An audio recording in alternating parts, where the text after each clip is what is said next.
Good afternoon and welcome to today's Top Tips webinar. My name is James Evely and I'm the editor of In Publishing. The format of the webinar is very straightforward. Paul will make a 20-minute presentation, which will be followed by a 10-minute Q&A. To take part in the Q&A, simply type your question into the panel in front of you at any time. I will then collate the questions and put as many of them as possible to Paul after his presentation. I won't read out the names of the people asking the questions, just the questions themselves. So without further ado, I'd like to hand you straight over to Paul. Good afternoon, everybody, and thank you for joining me on this webinar today. I hope some of the things I'm going to be talking to you about in the next 20 minutes will prove useful, and maybe there's some things that you can get from this, from the lessons that we have learned over the last couple of years. I just want to start by giving you a little bit of background. The team I run at the National Farmers Union has been through a period of transformation over the last couple of years, where we've looked at how we've done things and why we've done things to try and be more productive, both in print and online. As you can see on the screen, there's a bit of background about me, so I'll very quickly just run you through that. So my title is Chief Content Editor at the National Farmers Union. That's the lobbying organisation, not the insurance organisation. And I, like I say, run a team of around 10 multimedia journalists, and we produce a portfolio of magazines, which are quarterly, monthly or periodically, as well as a number of websites with around 100,000 unique monthly users. And like I say, over the last couple of years, we've been through a period of change. So some of the things I'm about to tell you, I hope that you'll find useful. So starting off with planning, one of the things which we looked at the beginning of this process was how can we get more productive and how can we be more efficient, and that was so that we could build in more capacity into producing top quality content. At the start of this process, when we looked at planning, we realized very quickly exactly where we were. So at some points, we had at least 8 flat plans being live at any given time. These were mainly shared on paper and via email, which made it quite difficult for us working as a team of 10 in editorial, plus design, plus all the guys in production. That made it quite difficult for us to have a live picture of what was going on at any given point. That led to a little bit of confusion and actually quite a lot of process. During our period of review, we decided that actually there were some simple things which we could put in place fairly quickly to help make our planning more efficient and therefore to help increase the quality of our output and also the quantity of our output. So you can see on screen there are a number of different flat plans that we used to have. So different editors would produce different flat plans in different ways, meaning different things. The first thing we did was make sure we had a consistent approach to planning, and that was accessible to everybody. So everybody knew how to use our flat plans and what they meant. So on screen now, you can see the flat plan system that we're using at the moment. I'm sure some of you use a system like this already. For us, this was a fairly significant change because it meant all of our plans were the same. So if an editor of our British Farmer and Grower magazine wanted to go and see the flat plan of our Countryside magazine or our Poultry magazine, they could very quickly go onto that digital flat plan, see what content was there, and also you can see the different colours associated with pages, seeing what status that was in. It also meant that our guys could go into a flat plan, look at content and do a deep dive, and I'll come to this later on, but then go ahead and use that content. For us, this was quite a big change, but also had some big wins for us. This planning focus, this planning change, meant that our teams had greater visibility on each other's work, enabled them to work together much more quickly and in a much better way, and for us to enable to find quick wins for all of our teams. On top of this, we also looked at our planning structure. So the way we used to work was by having lots of small meetings for individual titles, print and digital being split up. But the way we now work is we've streamlined our meeting processes so that we have one monthly meeting, which lasts a maximum of 1 hour, where all of our editorial team meet for that hour, run through the top line of their flat plans, similar to the one you can see on the screen now. And this enables offline conversations quite quickly to take place, knowing that everybody in that room can access these flat plans, access the content plans, and know where both the copy is and the pictures are from this starting point. For us, that's enabled us to be more flexible, and it's also enabled our guys to actually have more time to produce the content because the planning is much more streamlined. So that's planning. One of the things we also wanted to do at the start of the process was clarify our workflows. For me, this was quite a big step for our team because over a period of probably 5 or 6 years, a number of people had come into the team at different levels, some people had left, and they'd all brought in their different ways of working.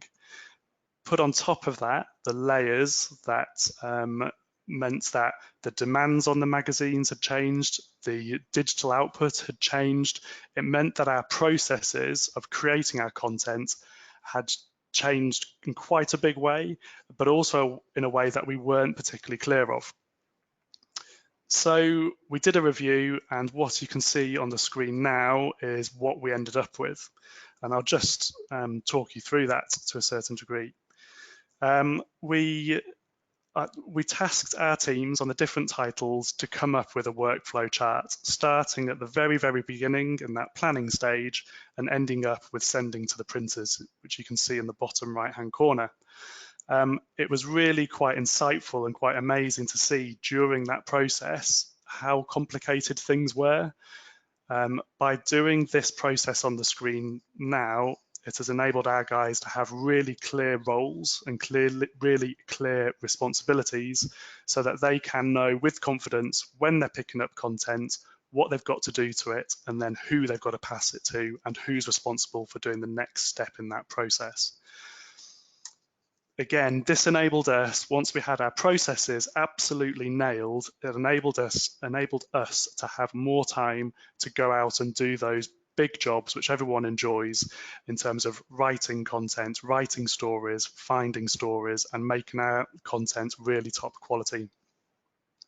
On the left-hand side of that grid, you can see the different colors, and those relate to some degree to our flat plan in terms of statuses of content. And it also relates to who is responsible. So for example, in that yellow editorial part, it's very clear there that once the design team has finished with the layout, they drop it into the sign-off chain. Editorial then pick it up. It goes through levels 1 to 5 of sign-off, which I'm one of those levels of sign-off. Goes back into sign-off package, and then it's sent to the 2 package, which is picked up in orange by the design team. And that gives everybody the confidence of going, if it's not orange, it's not me. If it is orange, it's into package, and then I've got to move it to proof. And everybody knows what they've got to do at that stage. Embedded in that, every single stage where you can see with those arrows and those grey boxes, our digital team have full sight of these processes and these stages, and at any point they can drop into the piece of content, decide if they want to run a digital gadget and send it to our digital portfolio. So this is our British Farmer and Grower magazine. Somebody might pick up a piece of content at the design stage and say, actually, I don't want this to, actually, I need this before it goes out in a magazine, even before it's designed up. I'm going to take that content, run a gadget, and send it through to our mobile phone app or send it through to our website. In terms of what that means for us in wins, because everybody's really mainly interested in what that means as an output, a couple of examples for you. On one of our magazines recently, for the first time, our editorial team managed to pretty much finish the magazine 4 days quicker than they ever had done. So that's 4 days ahead of schedule. Considering that's 22 work days, that was a significant increase in productivity for our team. It also meant that, like I've said before, our editorial team, who were responsible not just for putting content on pages, they're also responsible for writing it and getting out. It meant that they've been able to do things like covering rural crime stories, going out on raids with police forces. One of our guys has had time to recruit a dozen more freelancers for free in this new scheme which he's run on our Student Farmer magazine, and it's meant we've been able to create stronger front covers which ultimately sell our magazines. Another thing which is often difficult to quantify is that because the processes are clearer, because our workflows are clearer, the teams can work better together, and I'd say morale is at the highest it's been for a good number of years now. So, moving on to the third point of 5. And this probably seems fairly obvious, but for us, again, it was a fairly big change and one that we're still getting to grips with and we're starting to see the benefits of. So on the slide at the moment, you can see it says integrate photo sharing. So what we used to do was we used to have quite siloed workflows where magazine editors would work on their magazines alone and they wouldn't be interested in any images from any other title. Where we are now is we've moved on to increase visibility and we've made any photo that goes into any piece of content, it automatically at that stage goes into our library for anybody else in our editorial or design team to search for or to use wherever they want to. Previously, we had a media library, but it wasn't forced into the workflow. It was an optional, and many people saw that as an extra. So we were seeing many photos being kept on private folders or separate servers, and it meant a small number of people with an overview could see that we had pictures available, which could be used for digital, could be used for bespoke projects. And that seems to have helped us quite a lot. With the photos, we now see that if a photo is used in one of our magazines and somebody else wants to use it in digital, there are so many different ways for us to be able to share it. So that could be that it can be shared onto one of our websites. It could be that someone has seen it on a flat plan and they want to take the photo directly from a flat plan. It could be that they've searched on the media library. It could be that they've searched against a keyword in some text, knowing that they're looking for the story and that the photos are associated with that story. In terms of wins for us, already it's making us more productive. We get much more use out of a set of photos, which means we don't have to commission photographers to do similar shoots, which is saving us hundreds of pounds a month, if not more. A good example of one of the wins from this was in social media. We have a series of stories in our Countryside magazine that focuses on farming families. The photo sets that go with these features are really, really strong. But previously, the rest of our team, our social media team, didn't realize the photos existed. With this system, they had visibility from the outset, they had access to the photos, they were able to use it on an advertising campaign on Facebook, along with other images we'd commissioned separately. And we found actually that the images which we'd already used for a different publication were our strongest and most successful on social. So there, for us, that was a learning that by using what we've already got better, it saves us money and has a bigger impact.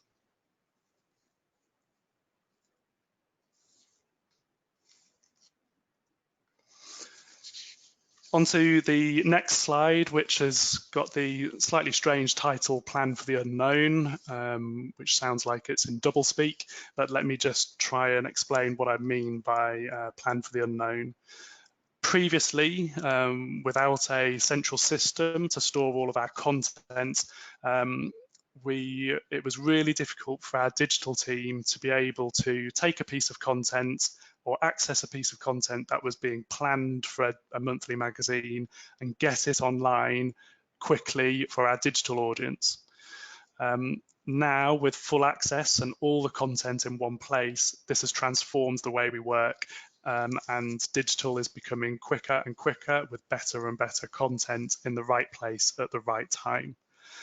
An example of the change it meant for us, we were primarily print focused, especially for the content in our magazines, and to get our print stories and print photos from our printing system over to our website or our app would take up to 2 hours per story for a person because of the number of different systems we had going at one point, because of the lack of visibility, because of the lack of accessibility, and because we relied on the right person being in the office at the right time to be able to access the information to share with us. Now, by having all of our print and digital content in one place and then pushing it to either an app or our website or social media or a printing house or our repro house, it means that if people are on holiday or deputizing, or we need to shift a lot of resource because there's suddenly a pinch point in one area, we can do that because everybody's got access to the content.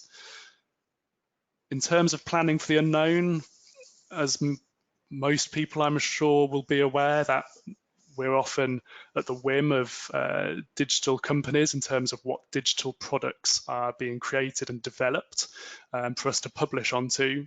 So for us, having a central store of content, it means that whatever system comes up in the future, we can then build an interface to be able to publish to that new system, rather than having to have 3 or 4 or 5 different content management systems or publishing systems having to then integrate to the next new thing that comes along.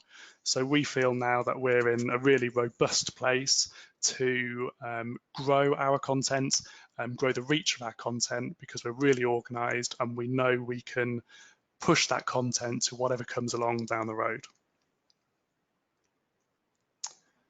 Finally, this is a bit of a lesson that I've learned from the transformation over the last 2 years, and it's more of a how than the what. So taking on this project was a big piece of work, and it was a bit of a step into the unknown for me and a project manager. But what we did see was actually the team had a lot of the answers between them. One of the biggest learnings from me from our wash up at the end of the project was, looking back, I wish I'd given even more responsibility to our team leaders and our specialists at the coalface, because if they knew what we were trying to do, they actually had a pretty good idea of what success looked like already. How it actually worked for me was either myself or a small number of people were trying to solve every single problem and try and make everything more efficient. I did reach out to the team for their expertise, but my one takeaway would be to do that as much as you possibly can and include them as much as you possibly can, because if you've got a really talented team, and I'm very proud to say I have got a really talented team, they have a lot of answers and they can make things really work and really sing. The final thing I'd say in terms of the sharing the problem slide is, don't worry. Although this project was big for us, and we had probably the best way of describing it was that a large number of people were very bullish and had the attitude of, yes, let's go and do this, we can make things even better. But there was also a significant amount of fear of, what if this happens, what if that happens, this could go wrong. And although a risk analysis is really important, one of the biggest things I learned from this is, at some stage you have to bite the bullet, have confidence in all the planning work that you've done, all the reviewing work that you've done, and really attack it. And actually what we found, once we bit the bullet and got going, those fears, those risks and worries, actually they disappeared really quickly.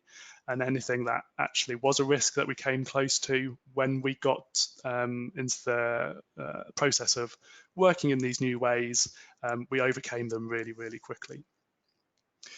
I'm just aware I'm coming to the end of my 20 minutes, so I'll just recap on the 5 top tips.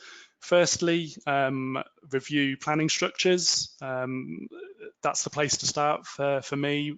Review your structures and your systems. Identify areas where they can be standardized, because that just makes things a lot slicker and makes it easier to work as a team. Number 2, ask your teams to redesign their workflows. As I've already said, that helps people be really clear on their roles and responsibilities. 3, make photos sharing compulsory. Again, just speeds things up hugely. Put digital at the heart of your content. Digital teams have been really important for years and years now. Put them at the heart of everything, and it's amazing what they can achieve once you give them access to the right content. And number 5, trust your teams, delegate the big decisions, because they'll nearly always certainly have the answer. That's pretty much it from me now. So thank you for listening. My email address is on the screen there. I'm happy for people to email me after this is all finished, but I think now any questions? Paul, there certainly are. We've got quite a few questions, which is always a good sign. First of all, how did you go about embedding the workflow? Yeah, so embedding the workflow did take some time for us. So it was a significant change, and going from where you are and knowing how you want to change to where you want to get to isn't necessarily extremely easy. The way we did it was we had an idea of our workflow, which we mapped out on that previous screen. We tested it, and that was mainly in the live scenario. And if I'm honest, we had to feel our way through for the first couple of editions. We made mistakes, we got things wrong, but nothing actually affected the end product in the end, because we had a lot of support from the technical side to help us overcome problems as we went. So in terms of trying to give you a top tip for embedding it, make sure everybody understands before you go live. Make sure everybody also understands that it's a work in process, even though you have gone live. Make sure everybody's aware of all the support that's available, because that support team, both from editorial and the IT side of things, is crucial. And then you need a leader somewhere in there who absolutely gives people confidence, who at every single turn is going to say, it's fine that has gone wrong for the moment, we'll solve it and we'll learn from it and we'll tweak our workflow for the next thing. Because in reality, it probably took us 3 editions to get that workflow exactly right, and it was the teams who kept tweaking it and tweaking it. Brilliant. How many designers do you have now, and how many did you have before the improved workflow? Okay, so we haven't changed the numbers of our staff at all. So starting off at the beginning of this project, the goal was never for us to reduce the number of staff. The goal for us was to increase capacity within the existing team so we could take on more work. So what it has enabled us to do is do extra projects better. So for example, we have a yearbook which is produced every year. That's a really tricky bespoke project. We've now got the space to do that better, and that means that we've distributed that further than ever before, because it's been such a strong project. So same number of designers, but what it has enabled us to do is for those designers now to take on extra work on bespoke projects. Okay. Have you changed your photo rights contracts with photographers to allow this wider use of images? And have you had to offer a higher fee to deliver this? So we haven't changed our contracts with our photographers, and we haven't had to ask for more money. What we do have here at the NFU, because we're quite a small operation, we have we have very strong links with our existing photographers. We already pay them a competitive rate, and they enjoy working with us. So for us to be able to hold the pictures which we've commissioned on our library is not a problem, because there's a really strong trust there with us. However, the thing I would say in terms of copyright is one of the fields we do have on the system, which was absolutely crucial from the outset, was a clear field in terms of what the copyright was. What we didn't want happening was a photo being used in one magazine that was only being available for a one-off, and then another title picks it up or digital picks it up. What we've got is very clear tagging to photos, and on the ones which can't be used unless they're paid for again, there's big red pound signs all over them, so people are very clear they can't use them. Okay. With the flat plan, is it purely for an overview, or is it also used to hold the template and as a tool to add copy and images? We sometimes need to make minor changes close to a print deadline, but then have to go back to freelance editors to make any changes, which takes time. No, so the way that we've set this up on the flat plan is that every page you saw there at the beginning is live. So if we need to make a change, all an editor needs to do is click into the story on the page. It brings up the layout. They've got a number of options then. So if they need to change a headline or a spelling, or there's a legal in there that needs changing, they simply make the edit, close it down again, and then it can be sent off to the printers. We have a workflow in our system where once we've sent it to our repro house, if we spot something at the very, very last minute, which has happened, we give our repro house a call and say, hold that page, go back onto our system on knowledge. We change the status, make the change, and then send it back to our repro house, and that has been flawless pretty much over the last 6 months, meaning we can make late changes directly onto the flat plan. Okay, what were the approximate costs of the IT solutions you have used to set this up, like flat planning and photo library? Do you have any tips on making a business case for this investment?